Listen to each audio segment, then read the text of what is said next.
What are the best countries to freelance as a cybersecurity consultant from? There's no real right answer to this question, but I will give you my opinions. I would aim for a country that has a low expense for daily life living. For example, anywhere in Southeast Asia is pretty safe bet. I have been traveling for the last 3 years through Southeast Asia, living in basically hotels, going to different countries. I've been to Singapore, Malaysia, Indonesia, Japan, China, Laos, Vietnam, Thailand. I've been all over the place. And these different places, they have different cost of living, obviously. But compared to Australia, which is where my clients are, it's super low. It's a drop in the ocean. If I was in Australia, I could easily spend $500 to $1,000 a week just on living. It's not including rent. In Southeast Asia, if I spend $500 in a week, I've gone all out. I've gone crazy on spending money on crazy expensive stuff like really cool hotels and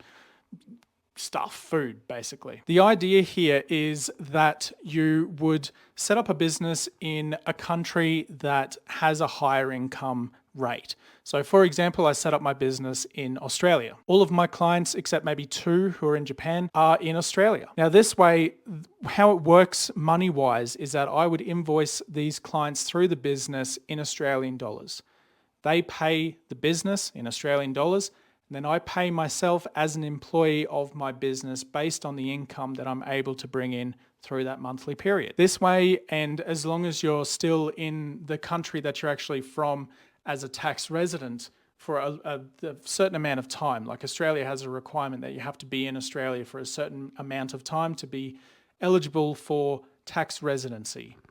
This way, you then pay yourself a wage as an Australian who's working remotely. You only pay one tax, you pay your personal income tax, and you pay your business income tax, that's normal. That's just like as if I was in Australia. The difference here though is that I'm not in Australia at the moment. I'm currently in China. And in China, things are pretty cheap. Like food will probably cost me about 20 Australian dollars a day.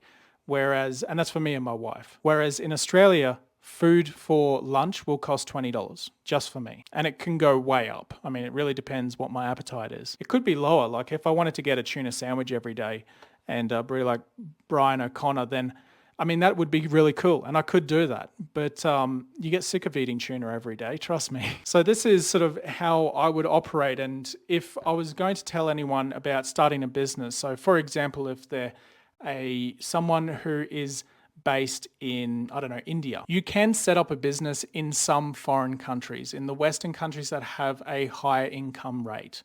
And this isn't me throwing shade at India or countries that have a lower cost of living or a lower economic dollar. It's all about business. And if you set up a business in one of those countries and then go to get clients in that country to pay your business in that country to then pay you as an employee of that business, there is different tax obligations that you need to look into, but that's the way I would do it if I was living in India, if I was from India, or pretty much any country that's not Australia, the US, UK, Europe, somewhere. My question to you, and if you are still in this video, smash like, drop a skull emoji in the comments, and I'll know you're still watching. My question to you is, where are you from and where would you like to set up a business from? If there's something I can help you with, drop it in the comments below and I'll do my best to help you out. Anyway, thanks for watching, guys. I'll see you on the next video. Happy freelancing and yeah, peace out.